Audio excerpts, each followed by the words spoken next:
할렐루야. 새해를 주신 하나님께 다시 한번 찬양을 드립니다. 우리 무너진 새해 다짐이 이 원력을 통해 다시 한번 시작하는 은혜가 임하기를 바랍니다. 패자 부활전 뭐 이런 겁니다. 네.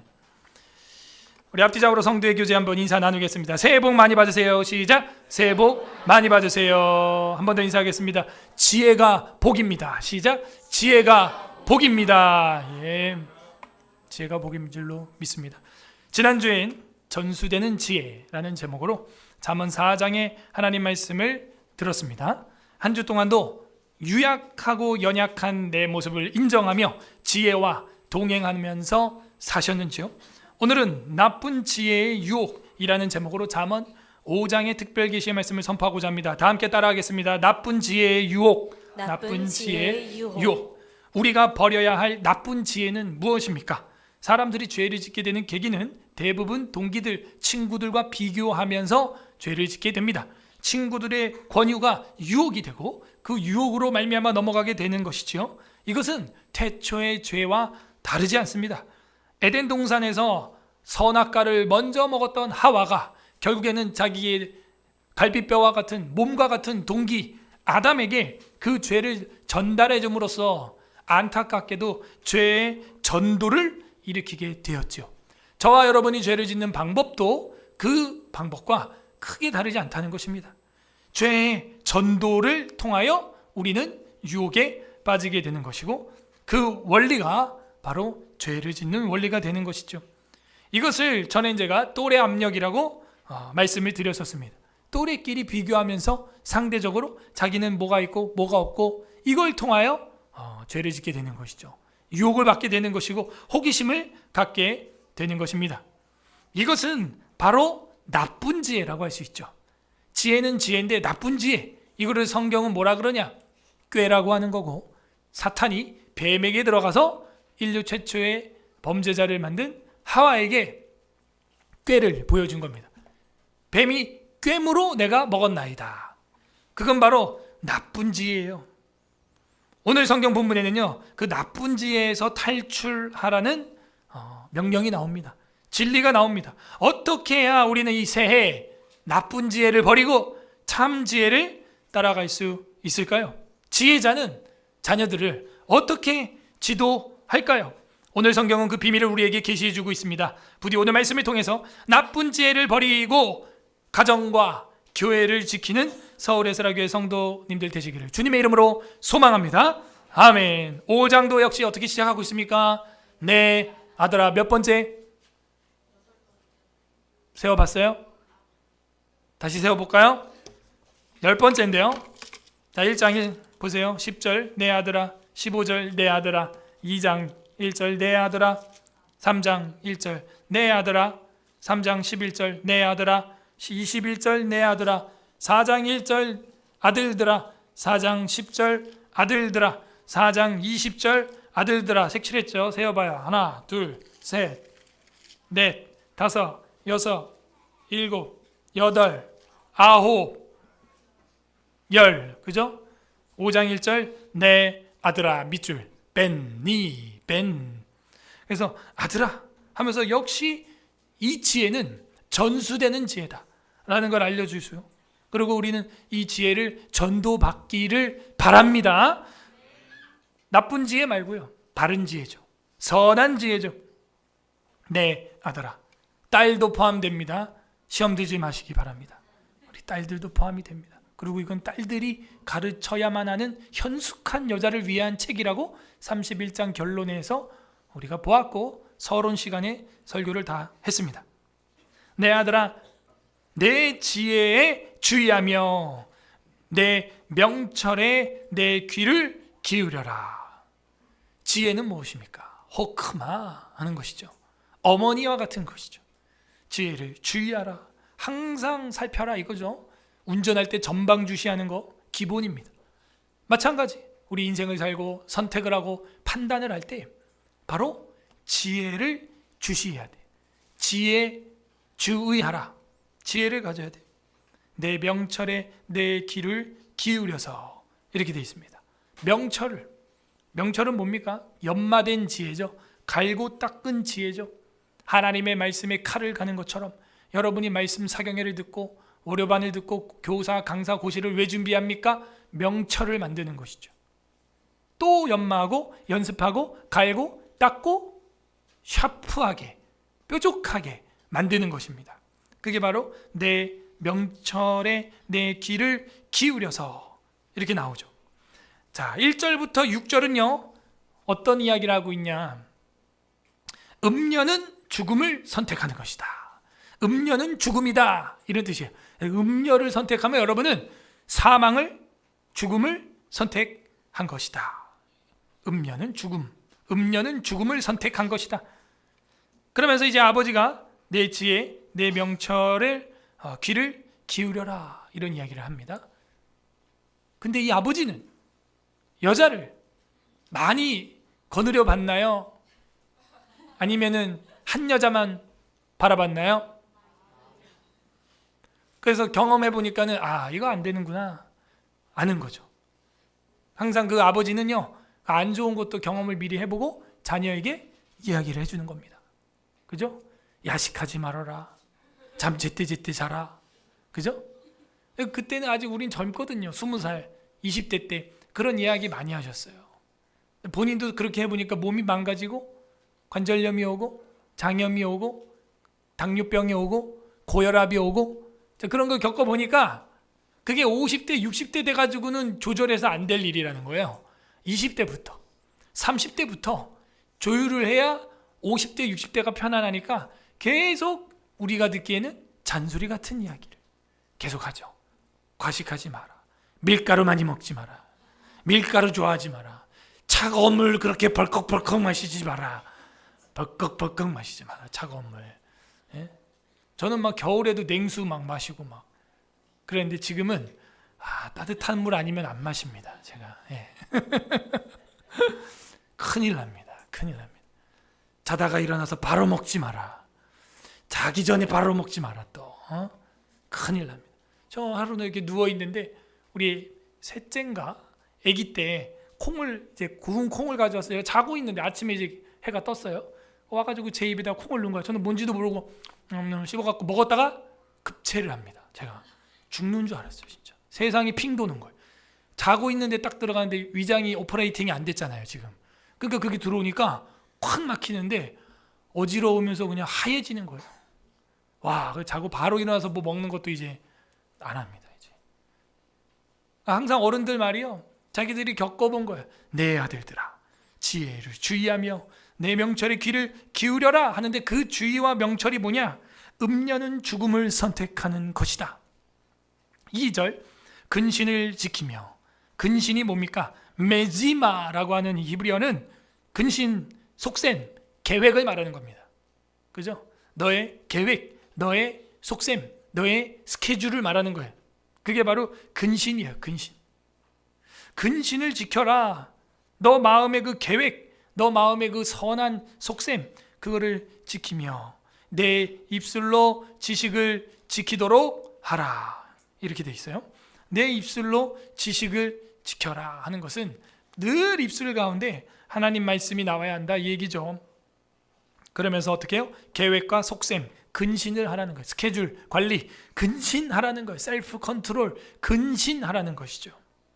3절, 대저. 음녀의 입술은 꿀을 떨어뜨리며 바람피고 외도하고 나쁜 짓 하는 남자들, 여기는 없겠죠. 그게 뭐와 같대요? 순간적으로는 꿀 같다는 거예요. 바람 피는 게 꿀맛이라는 거죠. 요즘 제 또래 40대 중반의 불신자들 보면요, 아내 따로 애인 따로 다 있습니다. 그 여자도 마찬가지란 얘기예요.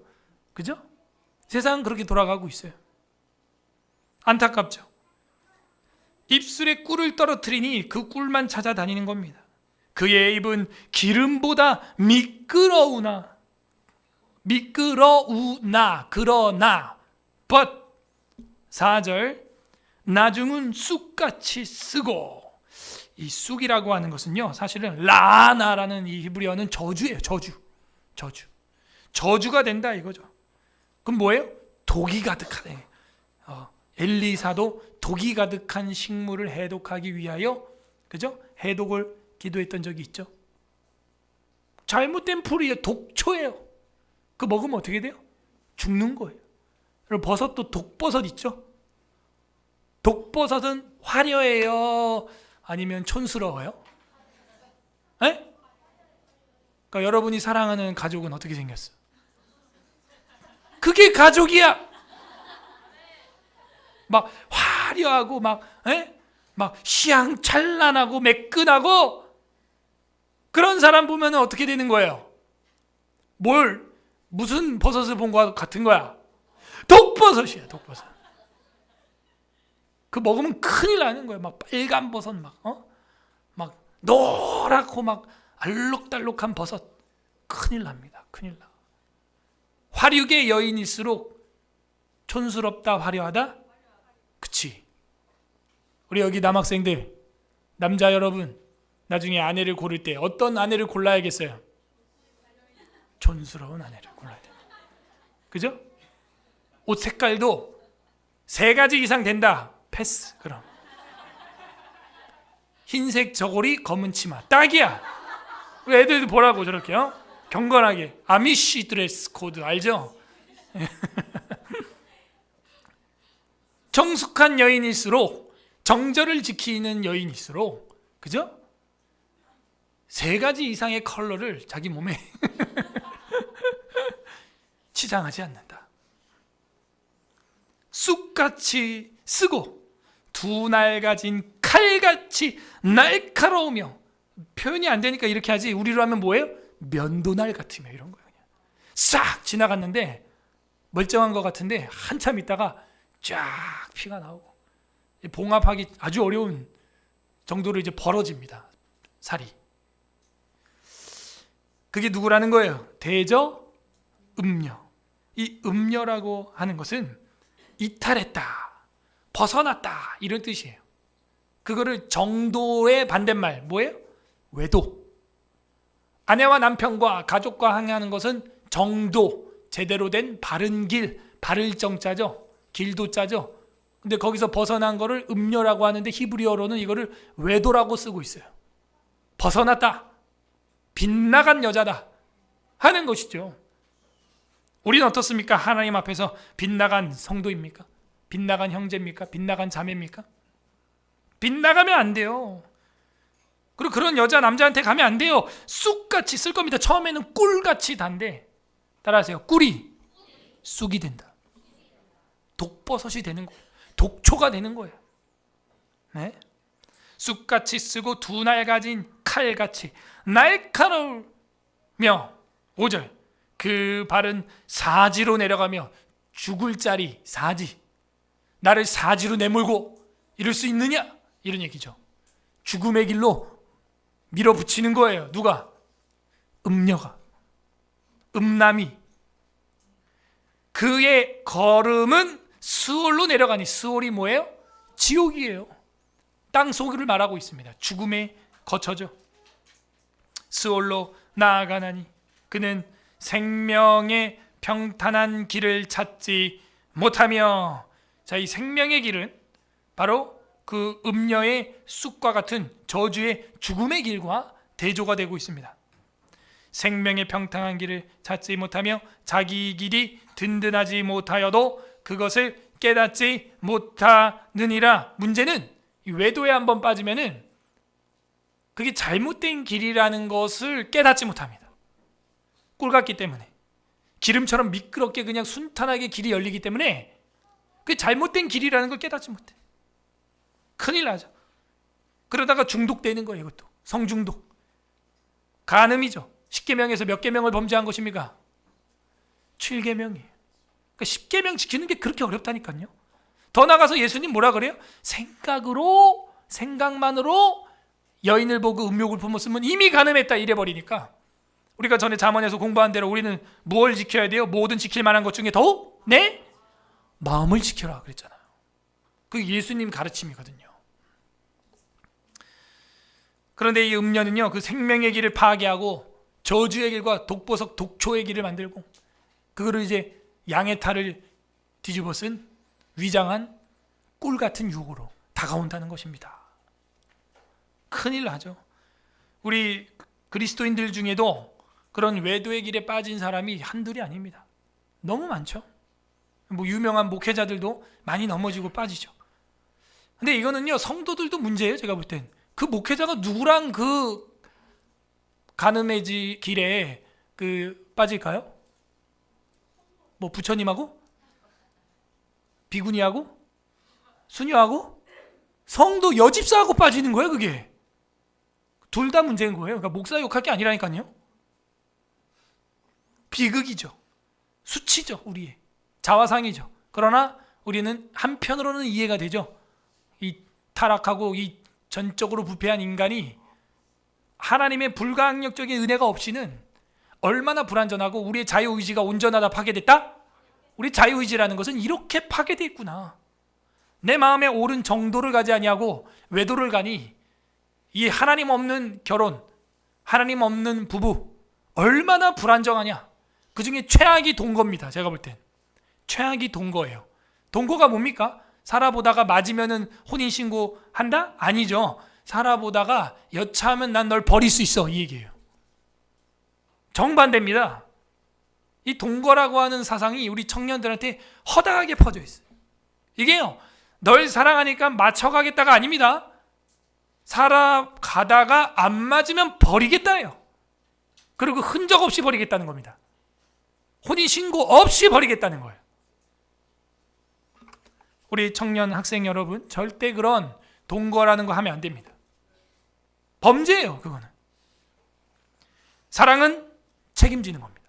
책임지지 않겠다는 거예요. 그냥 버리겠다는 거예요. 비참한 것입니다. 쑥이에요. 쓴 것입니다. 독초예요. 7절부터 14절, 부모와 선생 말에 순종하라, 이렇게 되어 있습니다. 부모와 선생 말에 순종. 갑자기 음녀는 죽음을 선택하는 것이다 해놓고 두 번째에서 부모와 선생님 말에 순종하라, 이렇게 나왔어요. 이게 인클루지오이기 때문에 뒤에 가야 이제 이 구조가 이해가 될 겁니다. 부모와 선생 말에 순종하라. 다 같이 따라하겠습니다. 순종하라. 죽기보다 힘든 게 순종이고 최첨단 믿음의 무기가 순종입니다. 7절, 그런즉 아들들아, 아들들 잘 들으세요. 아들들아, 나에게 들으며 내 입의 말을 버리지 말고.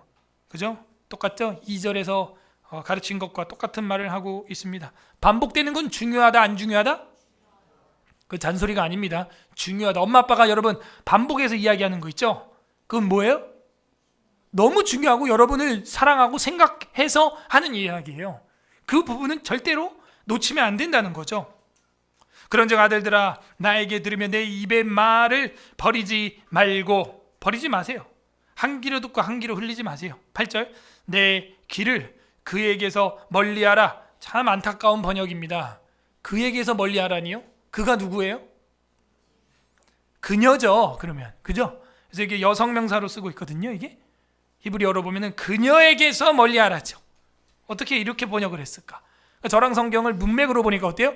성경이 인칭 대명사가 잘못 번역된 것도 보이는 거예요. 근데 이게 잠언이요, 이런 게 너무 많습니다. 그녀죠. 음녀는 그녀고 여자예요. 잘 보세요.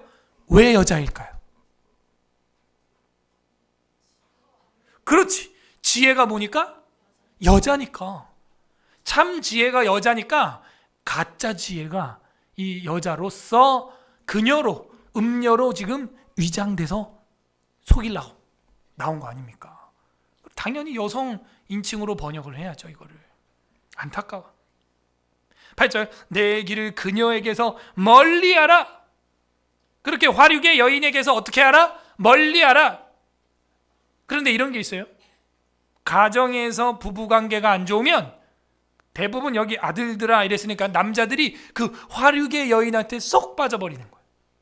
그래서 여러분 집에서 촌스럽게 하고 있으라는 얘기는 더럽게 하고 있으라는 얘기가 아니에요. 양치도 안 하고 머리도 헝클헝클 해가지고 세수도 안 하고 얼굴에 개기름 잘잘 흐르고 그 얘기가 아닙니다. 무슨 얘기인지 아셨죠? 자매 여러분, 오해하지 마세요. 오해하지 마세요. 화류계 여인처럼 그렇게 임대한 추장 딸처럼 하지 말라는 거지, 촌스럽게 하라는 얘기가 더럽게 하고 있으라는 얘기가 아닙니다. 정갈하게, 거룩하게, 경건하게, 가도시 다르게 아름다워라 이거예요.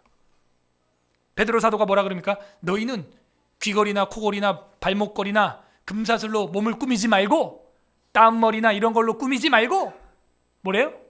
너희 마음을, 영혼을 아름답게 꾸며라. 사람이 속이 아름다우면요, 빛이 나요, 안 나요? 여러분, 담임 목사 빛이 나요, 안 나요? 화려해서 나요? 맨날 똑같은 옷 입고 있잖아, 지겹게, 그죠? 봐요, 그 녹화된 영상을. 맨날 그 넥타이에 그 옷이에요. 빨지도 않아 이거 제가. 해가 계절이 지나야 한번 세탁소 갖다 주고, 그죠? 사람의 멋이라고 하는 것은 속에 있습니다. 내면에 있어요. 말씀에 몰두하는 사람 멋있죠. 자기 사명과 소명의 직업에 몰두하는 사람, 땀 흘리는 사람, 그 땀 냄새는 정말 멋진 냄새죠. 그런 거예요. 사람은 그런 것입니다. 성경은 그렇게 우리에게 가르치고 있습니다. 내 길에게서 그녀를 멀리하라. 그리고 뭐래요? 그의 집 문에도 가까이 가지 말라. 이 얘기는 뭐예요? 자주 들락거렸다 이 얘기입니다. TV를 보십시오. TV도 없지만, 드라마를 보십시오. 드라마도 못 보지만, 여러분, 그 모든 소재가 뭐예요? 지금 TV에 나오는 게 다 남의 집 들락거리는 이야기, 그죠? 무슨 만화도 그렇고 인터넷 뭐 그런 것들이 전부 불륜, 잘못된 부부관계. 그 집 문에도 가까이 가지 말기를 바랍니다. 9절, 두렵건대 내 존영이 남에게 잃어버리게 되며, 존영은 영광을 말하는 겁니다. 아까 우리 기도할 때도 하나님 우리에게 빛을 주셨으니 모든 빛 대신 주님만이 이 자리에 영광으로 임해달라고 기도하잖아요. 그 하나님의 빛인데 그 빛을 잃어버려요. 모세 얼굴에 났던 광채, 그 빛이 후 꺼지는 거예요. 사람이 사는 게 아니죠. 그러면 어두워가지고 항상 침침하고요, 우울하고요, 절망적이고요, 낭망적이고요, 그렇습니다. 그렇게 음녀의 길을 따라가는 사람은 두렵건대 내 영광이 후 꺼진다 이거예요. 캄캄한 인생을 살아간다 이거죠.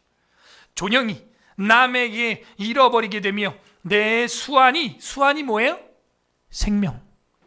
수완이 잔인한 자에게 빼앗기게 될까 하노라. 그래서 아까 첫 번째 단락에 뭐랬어요? 음녀는 죽음을 선택하는, 제명에 못 살아요.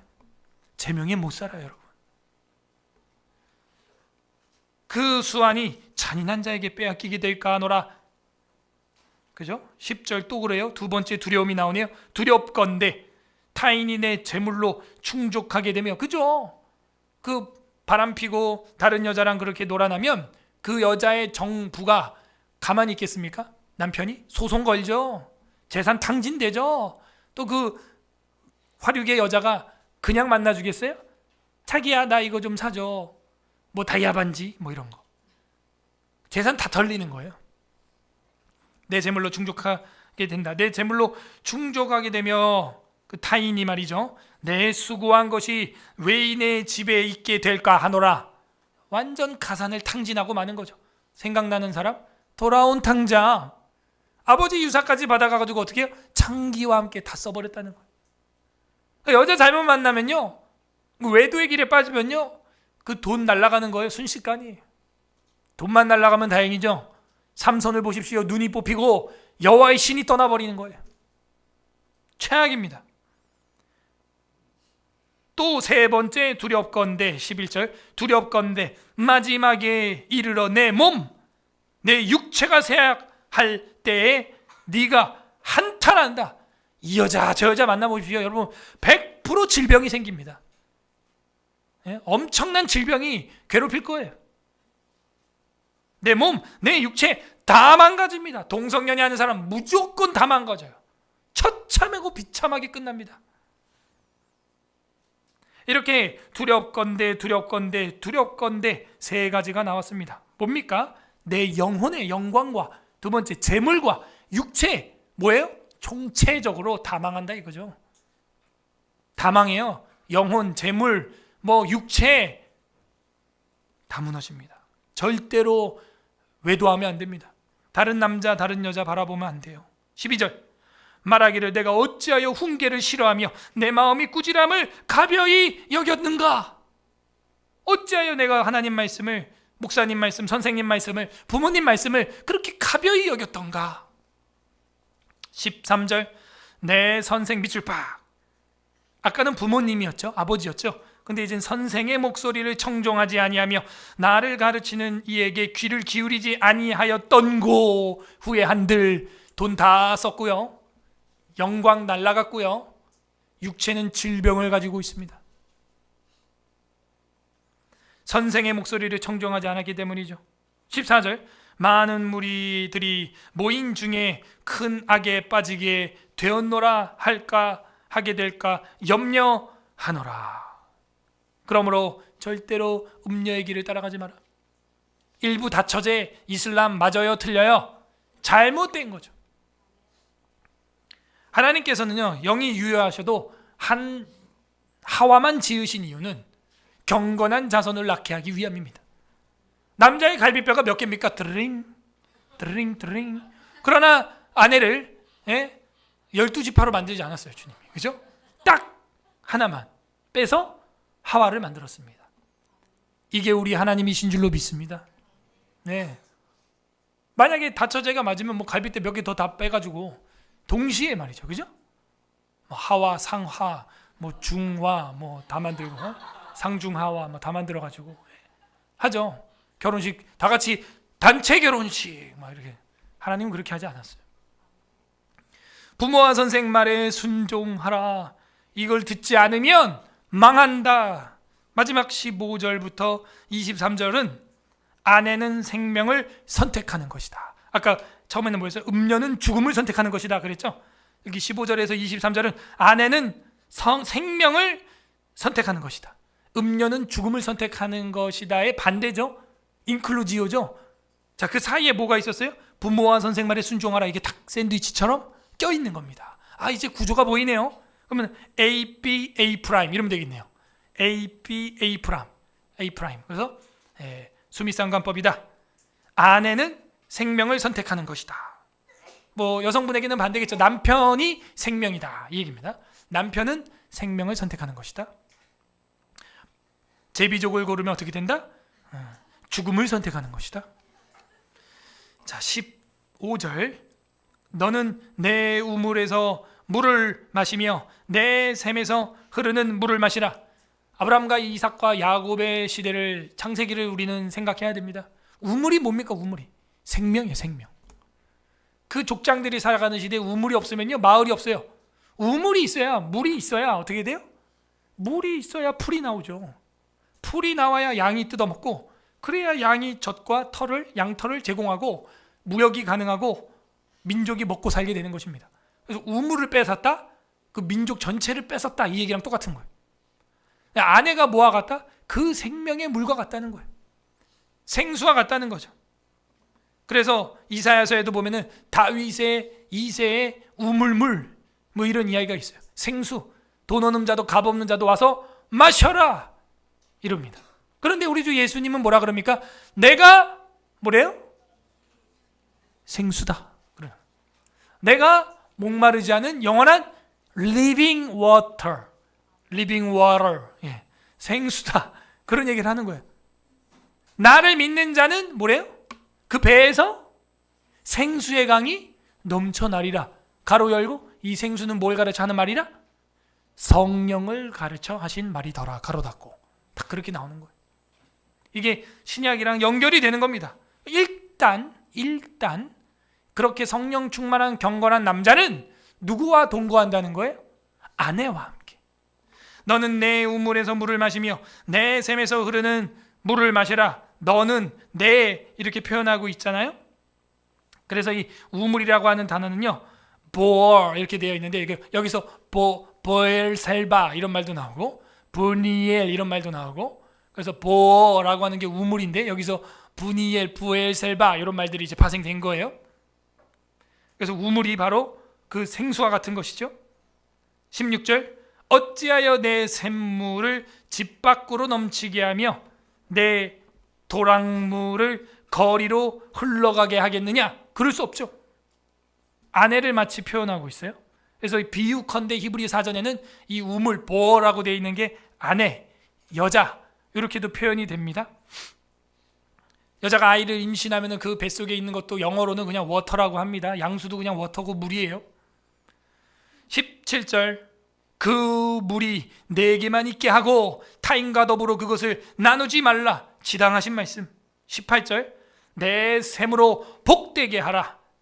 도대체 이 우물과 샘은 뭘 말하는 것인가? 18절 하반절에 정답이 나와 있네요. 네가 젊어서 취한 아내를 어떻게 해라? 즐거워하라. 이게 젊어서 취한 아내, 젊어서 취해야 돼. 그죠? 젊어서 결혼하는 겁니다. 네. 이번 명절에도 제가 저희 형님네랑 형수랑 있을 때 우리는 애들 그냥 일찍 빨리빨리 그냥 보내려고 한 20에서 25살에 보내려고 그러니까 막 허탈한 표정으로 저를 바라보더라고요. 야, 그게 되겠냐? 도대체 뭔 생각으로 애들이 키우냐? 또 2절 3절 막 나오죠. 명절 때 항상 모이면 조용히 있어야 돼, 동생들은. 그죠? 그러나 여기 성경은 이렇게 말합니다. 네가 젊어서 취한 아내다 라고 표현하고 있어요. 그를 즐거워하라. 여기 남편 되신 여러분, 아내와 함께 즐거워하고 계십니까? 할렐루야. 네, 장로님이 아자까지만 했습니다. 네, 아멘. 네, 나머지는 뭐 다 전멸이네. 아내와 있으면 즐겁습니까? 아멘. 전혀 말투는 즐겁지도 않다. 신혼의 때와 같습니까? 그래야 됩니다. 네가 젊어서 취한 아내 얼마나 결혼하고 싶었냐, 그때를 생각해봐라. 항상 제가 그래서 우리 신혼부부들이나 부부 상담 오시는 분들한테 카운슬링 하죠. 둘이 어떻게 결혼했어요? 반대하는 사람 없었어요? 있었죠? 다 거의 있거든요. 얼마나 간절했어요? 별 방법 다 썼죠? 예, 그랬잖아요. 그리고 뭐 중간에 뭐 안 좋을 때 막 빌기도 해봤죠? 사과도 해봤죠? 무릎도 꿇어봤죠? 그렇게 어렵게 결혼해놓고 이제 와서 애 서너 명 나놓고 두세 명 나놓고 뭐가 마음에 드네 안 드네 그런 말 하면 됩니까? 안 되죠. 다시 첫사랑을 회복하시고 그 데이트했을 때 그 사진들, 그래서 저는요 사진 남는 건 사진밖에 없다. 그 진리야 진짜. 사진이랑 동영상 많이 찍어놔야 돼요.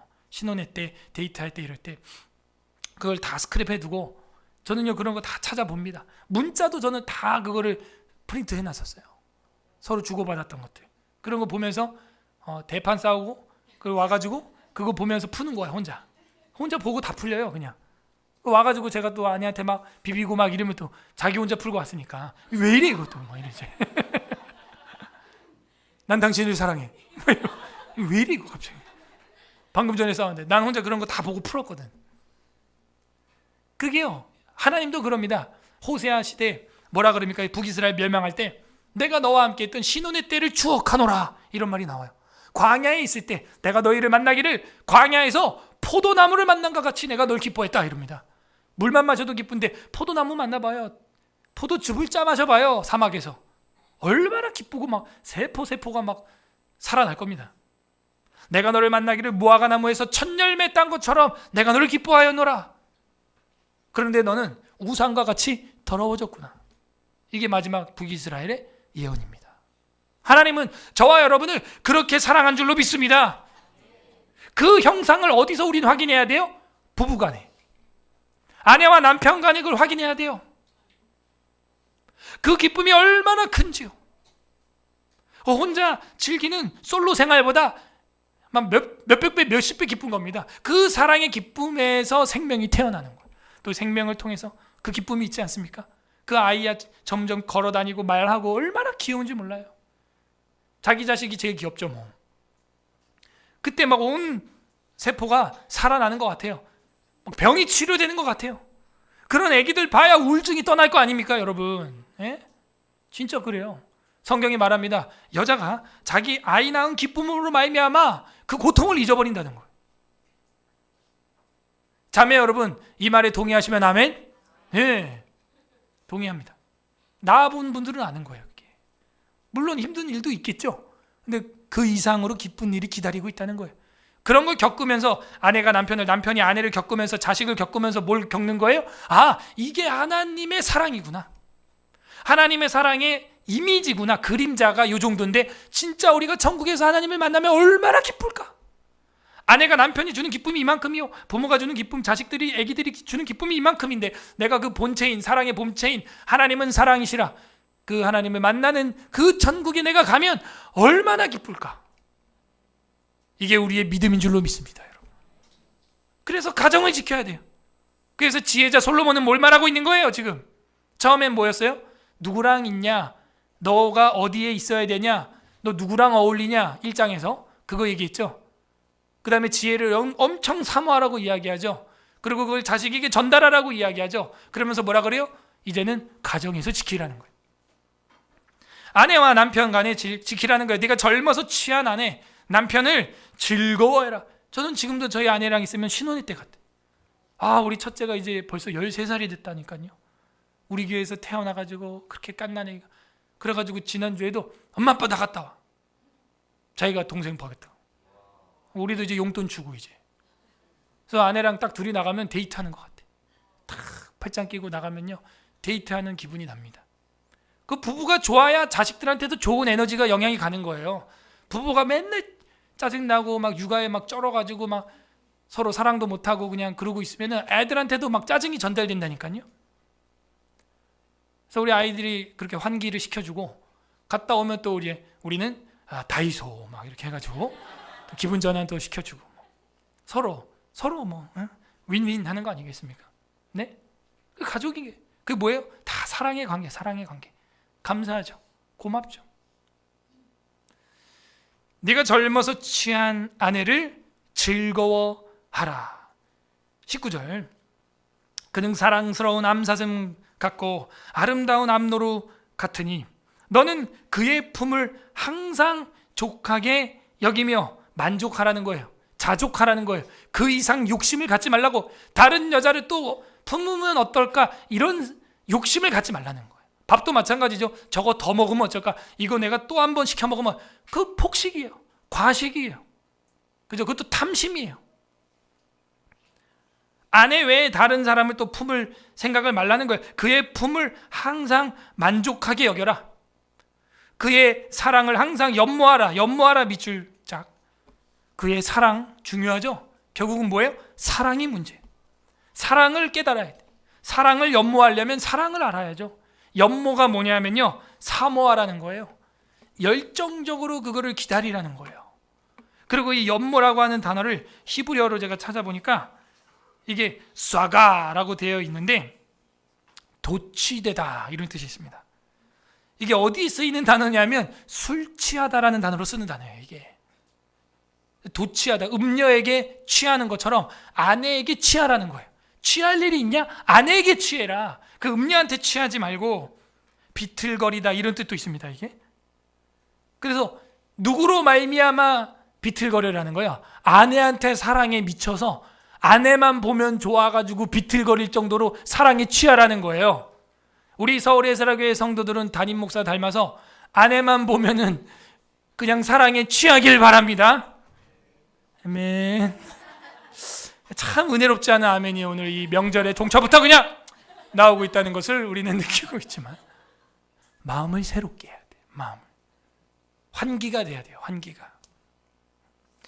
그래서 음녀에게 도취되거나 음녀에게 비틀거리지 말고 아내의 사랑에 취해서, 아내를 연모하여서 그 아내 때문에 그 사랑에 비틀거려라. 그 이야기를 지금 하고 있습니다. 자, 20절. 내 아들아, 아들들이 문제예요. 항상 어찌하여 음녀를 연모하겠으며 어찌하여 이방 계집의 가슴을 안겠느냐. 요거 옆에다 2장 16절 쓰세요. 2장 16절 갑니다. 똑같습니다. 2장 16절. 이게 뭐냐라는 걸 정의를 벌써 앞에서 했기 때문에 다시 한번 읽어봐야겠어요. 2장 16절 합독합니다. 시작. 지혜가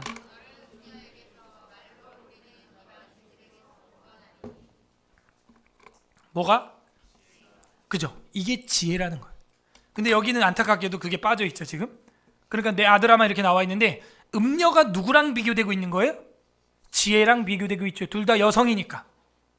근데 여기 5장에 생략된 이유는 앞에 서론에서 이미 얘기했어요. 지혜와 음녀의 관계를 이미 개념 설정을 했기 때문에 이 뒤에는 지금 생략돼 있죠.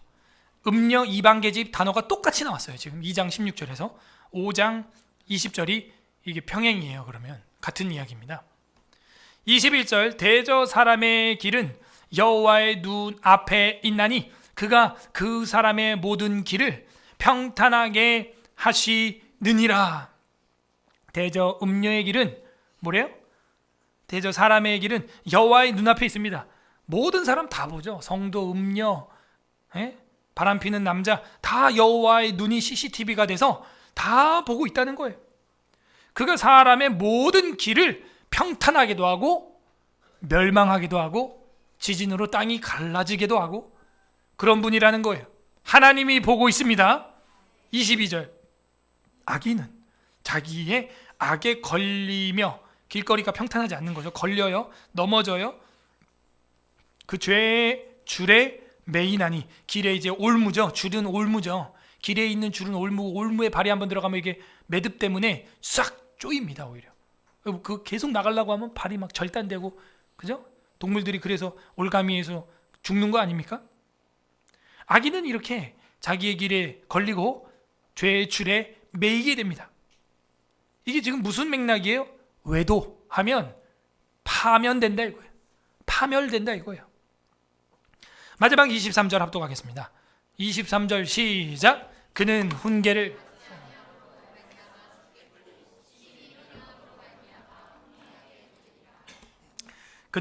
받지 아니하므로 그러므로 결론이 뭐냐? 두 번째 단락. 부모와 선생 말에 순종하라가 생명이라는 거예요. 그걸 듣지 않으니까 어떻게 됐어요? 그는 훈계를 받지 아니하므로 말미암아 죽겠고 음녀는 죽음의 길.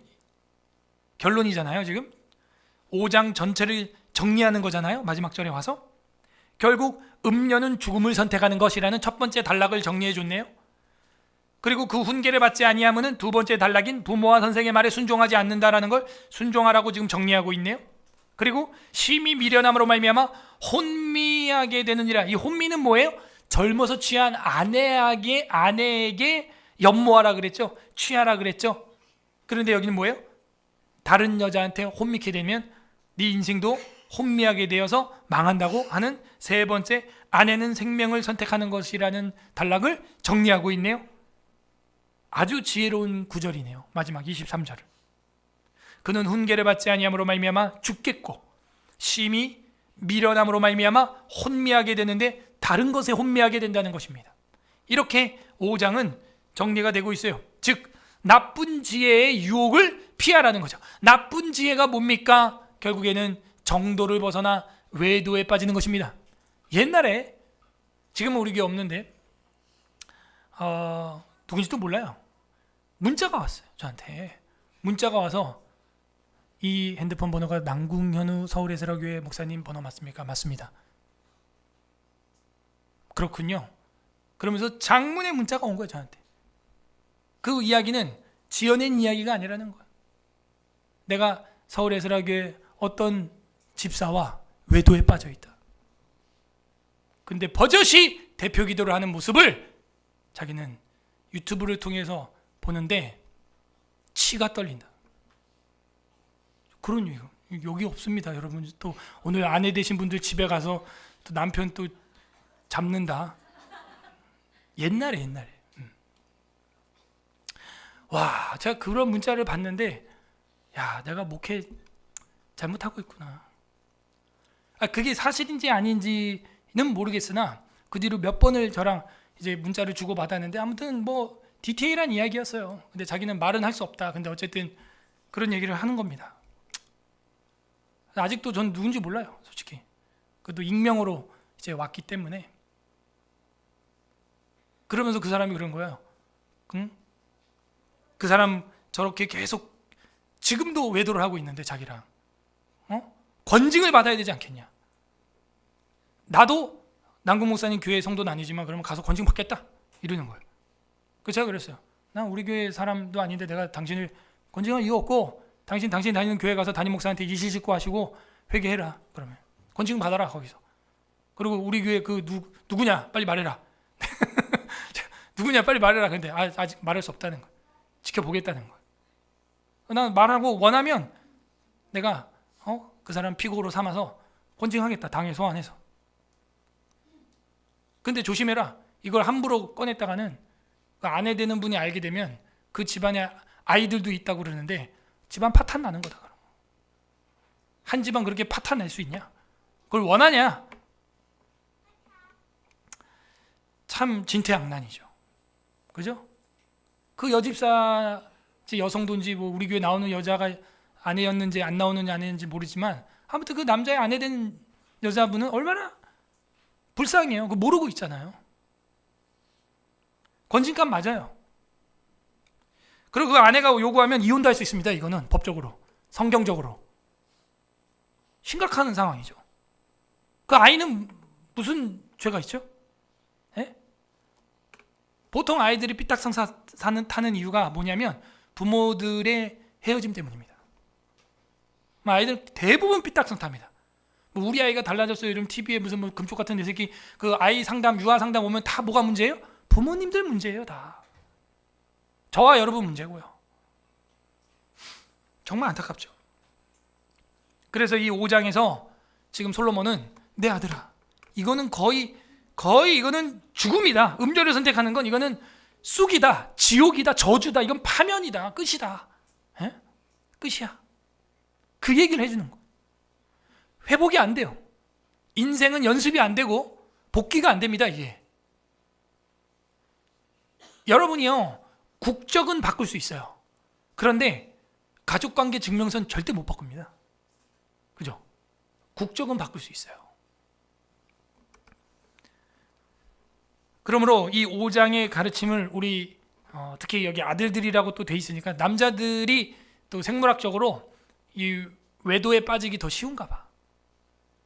아담이 누구 때문에 죄에 홀딱 넘어가요? 다윗은 누구 때문에? 바세바 때문에. 여자한테 약한 게 남자인 거예요. 너무 연약해요, 남자가. 넘어가는 거예요. 유혹에 넘어가요. 그러므로 우리 자매들도 도와줘야 돼요. 이 질그릇인 남자들이 이렇게 연약하기 때문에 집에서 이 부부가 사이가 좋아야 됩니다. 사랑하는 관계여야 돼요. 항상 설레어야 됩니다. 그죠? 내가 젊어서 취한 아내를 어떻게 해요? 즐거워할 수 있도록 아내들도 화류계 여인처럼 꾸미고 있으라는 얘기가 아니라 남편에 대한 사랑을 충성해야 돼. 사도 바울은 나중에는 혼자 사신 것 같아요, 보니까. 왜냐하면 스데반을 죽여라 하는 거표를 던지려면 사내들인 공회원이어야 되고, 사내들인 공회원은 총각이 될 수가 없는 회원입니다. 장로이기 때문에. 그래서 결혼한 기혼자였는데 유대교에서 예수교로 넘어오면서 아마 그 아내 되는 장인 그 바리새파하고 헤어진 거 아니냐 유추를 하고 있습니다. 그래서 나와 같이 혼자 된 자들은 그냥 혼자 지내는 것이 좋으니라라는 표현에서 우리는 기혼자였는데 이제 이 진리의 문제 때문에 파혼당한 그런 케이스 아니냐라고 보고 있는데, 그 바울이 이야기하건대 뭐라고 이야기합니까? 아내가 자기 몸을 주장하지 못하고 그 남편이 할 것이며 남편도 자기 몸을 주장하지 못하고 그 아내가 할 것이다 라는 것입니다. 그러므로 아내가 남편을 거절하고 남편이 아내를 거절할 때 배신감을 느끼고 복수심에 의하여 외도를 하는 거예요. 외도한 그 음녀가 좋아서 외도하는 게 아니에요. 아내가 남편이 날 안 받아주니까. 그죠? 날 안 받아주고 날 여성으로 남성으로 안 받아주니까 그 복수심 때문에 다른 남자 여자한테 가는 거지, 그 다른 남자 여자가 좋아서 가는 게 아니라는 거예요. 이런 것도 우리 자매님들이 무겁게 받아야 됩니다. 무겁게 받아야 돼요. 하나님이 남자를 그렇게 창조해 버렸어요. 만들어 버렸어요. 그러므로 내가 젊어서 취한 아내를 즐거워하고 내가 젊어서 만난 남편을 즐거워하고, 아무튼 부부관계가 둘이 즐거워야 돼요. 행복해야 됩니다. 이게 무너지면 끝나는 거예요. 아가서에서도 이야기하지 않습니까? 당신은 나의 우물과 같고 동산과 같고 뭐 그죠? 봉한 샘물과 같으며 하면서 막 그렇게 사랑합니다, 솔로몬이. 근데 솔로몬이 이제 정치적인 결혼을 너무 많이 하다 보니까 우상숭배까지 하게 되죠. 우상숭배까지. 그거에 대한 안타까움과 마음의 상처가 있는 것 같아요, 솔로몬도. 아무리 지혜로운 솔로몬도 10계명을 탁 벗어나니까 7계명을 범하니까 그냥 끝나는 거예요. 힘든 거예요. 인생이 꿀 같았으나 쑥같이 변하고 만 것입니다. 구약이나 신약이나 그래서 가정을 지키라는 이야기가 이렇게 많이 나옵니다. 자, 우리가 정리해 보겠습니다. 나쁜 지혜의 유혹을 우리가 피하려면 첫 번째, 죽음과 같은 음녀, 음남 이런 사람들 피해야 됩니다. 죽음이에요. 처음엔 꿀 같죠? 죽음이에요. 피해야 됩니다. 그 집에 가지도 말라 이렇게 돼 있어요. 성경엔. 그 집 근처에 동네에 가지도 말라. 두 번째, 나쁜 지혜의 유혹을 피하려면 부모와 선생님 말에 순종하라는 거예요. 순종. 그게 생명이다. 세 번째, 나쁜 지혜를 피하려면 생명과 같은 아내와 취하라. 저는 이렇게 표현하고 싶어요. 연모하라 이 얘기잖아요. 생명과 같은 남편과 연모하라인데 연모하라는 말 우리한테 안 와닿으니까 남편에게 취하라. 아내에게 취해버려라. 아예 그냥. 이 명절의 문제가 뭐예요? 가족의 사랑의 문제죠. 이 명절의 가족의 핵심은 바로 부부예요. 거기서 자녀들이 태어나고 그리고 그 부부는 또 할머니 할아버지가 되고 손주들이 또 밑에 태어나고 결국 사랑의 관계거든요. 나쁜 지혜의 유혹을 피하려면 생명과 같은 아내에게 취해버려라 하는 것입니다. 관련 구절 보겠습니다. 출애굽기 20장 14절. 출애굽기 20장 14절입니다. 제가 읽겠습니다. 간단한 구절이에요. 간음하지 말라. 이렇게 짧은 구절입니다. 10계명 중에 하나였어요. 출애굽기 20장 14절은 그렇게 간단하게 넘어갑니다. 간음하지 말라. 말라기 2장 16절 한번 찾아보겠습니다. 말라기 2장 16절. 구약 마지막 책 말라기 2장 16절. 합독합니다. 시작. 이스라엘의 하나님 여호와가 이르노니 나는 이혼하는 것과 옷으로 학대하는 자를 미워하노라. 만군의 여호와의 말이니라. 그러므로 너희 심령을 삼가 지켜 거짓을 행하지 말지니라. 아이들 학대하는 거, 옷을 저당 잡고 안 주는 거, 그 당시는 옷이 없으면 밤에 동사에서 죽습니다. 그리고 나는 이혼하는 것, 이런 것을 나는 미워하노라. 그러므로 너희 심령을 삼가 지켜 거짓을 행하지 말지니라. 다른 여자 남자 만나는 것도 거짓이잖아요. 이게 거짓말 치고 외도하는 거거든요. 에베소서 5장 18절 신약성경 한 절 또 찾아보겠습니다. 에베소서 5장 18절 합독합니다. 에베소서 5장 18절. 에베소서 5장 18절은 315페이지에 있습니다. 신약성경 315 315페이지 합독합니다. 시작. 술 취하지 말라. 이는 방탕한 것이니 오직 성령으로 충만함을 받으라. 아멘. 이게 굉장히 중요한 겁니다. 술 취하지 말라. 이거는 단순히 술을 아예 입에 대지 말라 그런 의도가 아니라요. 그 뒤에 게 핵심이에요. 오직 뭘 받으래요? 성령으로 충만함을 받으라. 비유되고 있는 거죠. 자, 성령으로 충만함을 받으라. 이게 뭐예요?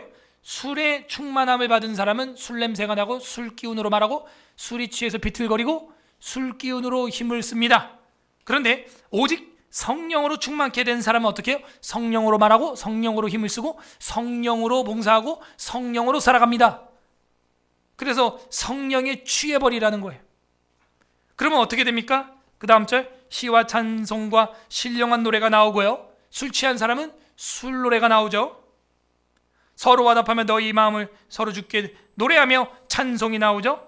20절 범사의 우리 주 예수 그리스도 이름으로 항상 아버지 하나님께 감사드리죠. 술에 취했으니까 고맙다 그러죠. 하나님께 그리스도를 경외함으로 피차 복종하라 하면서 22절 뭐라고 나와요? 아내들이여 자기 남편에게 복종하기를 죽게 하듯 하라. 이 얘기가 왜 나왔겠어요? 위에 3절을 보세요. 에베소서 5장 3절 음행과 온갖 더러운 것과 탐욕은 너희 중에서 그 이름조차도 부르지 말라. 이는 성도에게 마땅한 바니라. 왜? 이 에베소에는 음행을 저지르는 종교가 있었죠. 아데미 신전.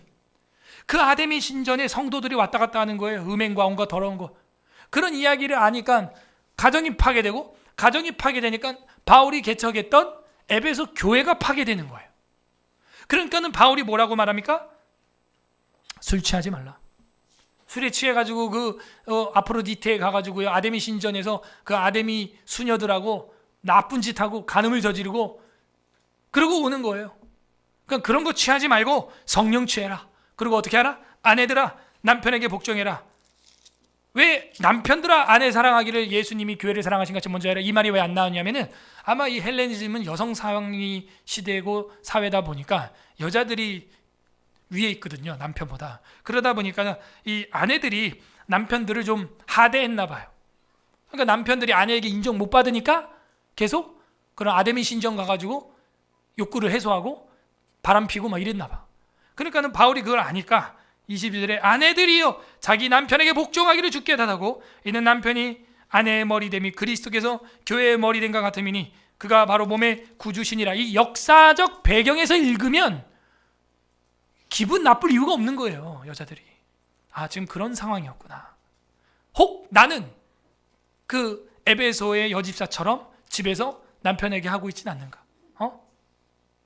남편한테 월급도 쥐꼴만하게 해가지고만 빨래 좀 해, 빨래 좀. 다른 집 남편은 막 빨래도 안 되는데 막 이러면서 차려 열중샷 남편한테 군기 잡고. 그런 자매는 여기 없는 줄로 믿습니다. 자매들 아멘도 굉장히 기분이 상쾌하지 않은 아멘.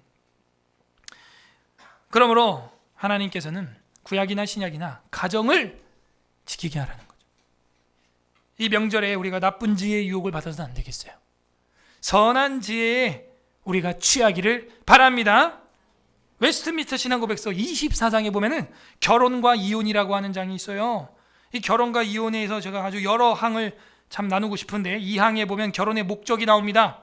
결혼은 남편과 아내가 서로 돕도록 제정되었다. 또한 합법적인 자손들을 통하여 인류가 번성하고 경건한 종자를 통하여 교회가 번성하고 부정을 막기 위하여 제정된 게 결혼이다. 이게 무슨 욕구를 풀기 위해서 하는 그런 게 아니에요. 결혼이 결국에는 뭐예요? 경건한 백성을 통하여 교회가 부흥하고 부정을 막기 위해서 제정된 게 결혼인 줄로 믿습니다. 사망, 불신 결혼 금지에선 이렇게 말하고 있습니다. 개혁주의 신앙을 신봉하는 자들은 불신자들이나 로마 가톨릭 신자들이나 기타 우상 숭배자들과 결혼해서는 안 되며, 생활면에서 노골적으로 사악하거나 저주받을 만한 이단을 주장하는 자들과는 경건한 자가 결혼함으로 해서 멍해를 같이 해서는 안 된다.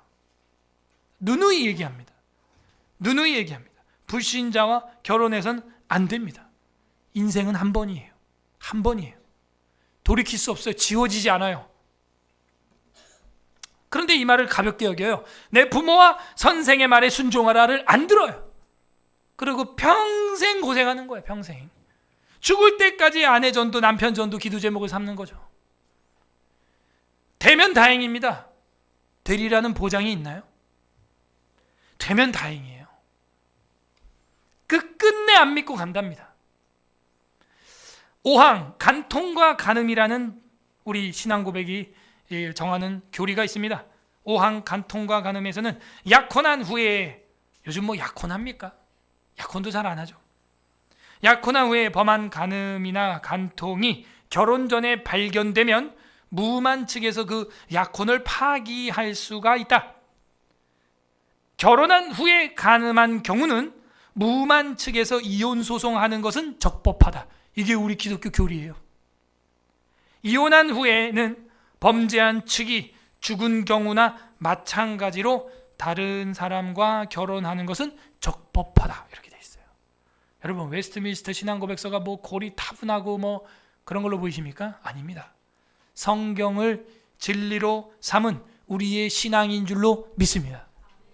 6항에는요 아예 이혼이라고 하는 항이 있어요. 24장 6항에 보면 인간의 마음이 부패한 까닭에 하나님께서 결혼을 통해서 짝지어 주신 사람들을 갈라놓기 위하여 부당하게 이혼 사유를 캐내는 경향이 있지만은, 무슨 얘기예요?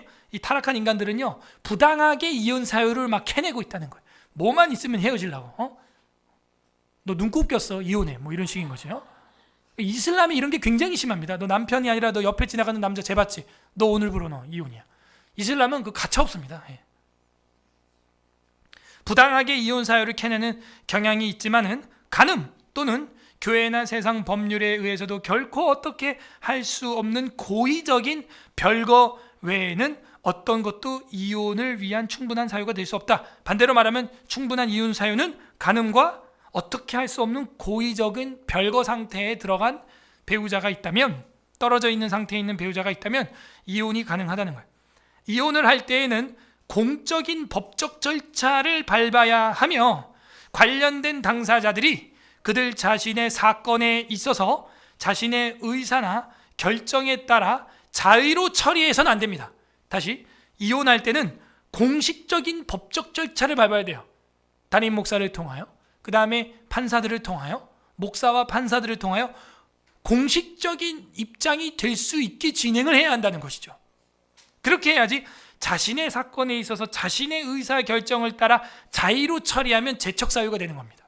그러므로 자기의 일은 자기가 말할 수 없어요.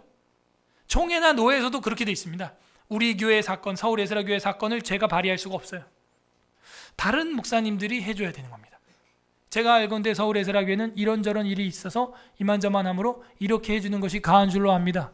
동의 있습니까? 제청 있습니까? 이렇게 가는 거지, 제가 우리 교회 일을 가지고 얘기할 수 없어요. 그건 재척 사유라 그래서 발언권 자체가 없습니다.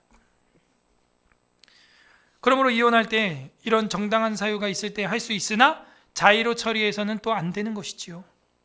안타까운 일이죠. 이 타락한 인간들의 삶이 이렇다는 거예요. 오늘 어떤 아버지 하나님의 마음이 나와 있습니까? 하나님 아버지는 저와 여러분에게 취하고 싶은 거예요. 하나님 아버지는요, 우리와 함께 하고 싶은 거예요. 그래서 어떻게 했어요? 성령을 집어넣어줬어요. 성령을 아예. 각자 적용해 보세요. 나쁜 지혜의 유혹을 피하려면 첫 번째, 죽음과 같은 음료를 피해야 됩니다. 그건 죽음이에요. 독이에요. 독초예요. 독버섯이에요. 쑥이에요. 칼이에요. 면도날이라고 써 있었어요, 성경. 두 번째, 나쁜 지혜를 피하려면 부모와 선생 말에 우리는 순종해야 됩니다. 순종하십시오. 세 번째, 나쁜 지혜의 유혹을 피하려면 생명과 같은 아내와 즐거워야 돼요. 남편과 즐거워야 돼요. 가족들과 즐거워야 되고, 교회와 즐거워야 되고, 하나님으로 인해 즐거워야 됩니다. 끝맺습니다. 예수 그리스도는 우리의 연모의 대상이 되십니다. 예수 그리스도는 우리가 취해버릴 대상이 된다는 거예요. 요한복음 21장 15절 마지막 성경 구절 찾아보고 우리 읽어보겠습니다. 요한복음 21장 15절, 요한복음 마지막 장 15절, 요한복음 21장 15절 186페이지 186 합독합니다. 요한복음 21장 15절 시작. 그들이 조반을 먹은 후에 예수께서 시몬 베드로에게 이르시되 요한의 아들 시몬아, 네가 이 사람들보다 나를 더 사랑하느냐 하시니 이르되 주님 그러하나이다. 내가 주님을 사랑하는 줄 주님께서 아시나이다. 이르시되 내 어린 양을 먹이라 하시고 아멘. 예수님 뭐라 그래요? 요한의 아들 시몬아, 베드로죠. 네가 이 사람들보다 나를 더 사랑하느냐, 나에게 정말 연모되어 있냐, 나에게 취해 있냐, 나를 더 사랑하느냐. 3번 배신한 베드로에게 3번 사랑 고백을 물어보시는데 조반을 먹은 후에예요. 밥을 먹은 후에라. 밥을 먹였어요. 이게 하나님 사랑입니다. 밥만 먹인 줄 아십니까? 자신의 살을 먹여주셨습니다. 자신의 피를 먹여주셨습니다. 예수 그리스도는 베드로한테 취해 있는 것 같아요. 저와 여러분에게 연모되어 있는 것 같아요. 우리를 위해서 이 땅에 오셔서 우리를 자신의 사랑으로 삼고자 하셨습니다. 하지만 마귀의 일을 연모했던 우리 때문에 예수님은 십자가에서 죽을 수밖에 없었고, 그것 또한 선으로 바꾸사 천국의 지혜로 하나님은 사용하셨습니다. 그 십자가의 살과 피가 우리를 살리는 지혜로 역전된 줄로 믿습니다. 그리고 자신의 영을 우리 속에 두고 우리의 삶에 동행하시고 하나 되기를 연모하셨어요. 너희가 내 안에, 내가 너희 안에 있기를 원하셨죠. 우리는 그렇게 성령으로 충만한 삶을 살 수 있는 길에 들어오게 되었습니다. 그리고 배에서 생수의 강이 넘쳐나리라 했던 그 성령으로 인치심을 받은 겁니다. 이게 바로 생명의 복음이에요. 하나님은 이렇게 우리와 취하고 싶어요. 여러분은 정말 하나님의 사랑에 빠지고 싶습니까? 사람들이 죄를 짓게 되는 것은 대부분 친구들 때문입니다. 이것은 최초로 선악과를 먹은 하와가 아담에게 죄를 전도한 것과 같은 원리예요. 이제는 예수님이 우리를 전도하사 생명나무의 열매를 먹게 하셨습니다. 우리도 이처럼 사랑하는 가족들에게 복음의 전도를 일으키는 참된 명절이 되기를 주님의 이름으로 소망합니다. 예수님을 받아들이고 어린 양을 먹은 그 유월절을 그 해의 첫날로 삼으라. 예수님을 만난 그날이 명절인 거예요. 부디 오늘 말씀을 날마다 묵상함으로 나쁜 지혜를 버리고 가정과 교회를 지키는 서울에스라교회 성도들 되기를 주님의 이름으로 소망합니다. 우리가 버려야 할 나쁜 지혜는 무엇입니까? 잠언 5장 읽어보겠습니다. 말씀 생각하면서 기도하는 시간 갖겠습니다. 처음에 감사하시길 바랍니다. 우리는 무너진 모습이었고 안타까운 모습이었지만 하나님으로 인하여서, 말씀으로, 복음으로 인하여서, 성령으로 말미암아 우리가 죽음에 이르는 지혜가 아니라, 나쁜 지혜가 아니라 생명에 이르는 지혜를 배우게 되었고 복음을 알게 되었습니다. 감사합니다. 하나님 앞에 감사의 기도 올리시길 바라고, 우리에게 아름다운 아내와 남편과 부모와 자녀를 주신 것, 목회자를 주신 것, 성도를 주신 것 감사하시길 바랍니다. 두 번째는 회개합시다. 정도를 떠나 외도의 길에 빠졌던 것들, 우리 마음속에 있는 음료, 우리가 품고 있는 쑥과 같은 것들, 날선 면도날과 같은 것들 무엇입니까? 주님, 회개합니다. 용서하여 주옵소서. 부모의 사랑을, 자녀의 사랑을, 부부의 사랑을 외면하고 외도했던 것들 회개합니다. 주님, 용서하여 주옵소서. 오늘 철저하게 회개하길 바랍니다. 세 번째로는 간구하시길 바랍니다. 이제는 아내는 생명입니다. 정말 남편은 생명입니다. 가족은 생명입니다. 그 올바른 사랑을 배우게 하시고 무엇보다도 하나님의 영, 성령으로 우리가 생명으로 여겨서 성령 충만을 받고 성령에 취하게 하여 주셔서 가족들을 사랑할 수 있는 마음, 내가 절대로 할 수 없습니다. 성령의 능력으로 취하여 사랑하고 용납하고 용서하게 하여 주시옵소서. 우리 이 명절을 맞아서 주님 한번 부르고 기도하겠습니다. 주님, 오 하나님 아버지 감사드립니다. 우리에게 나쁜 지혜를 버리고 생명에 이르는 지혜를 주시니 감사드립니다.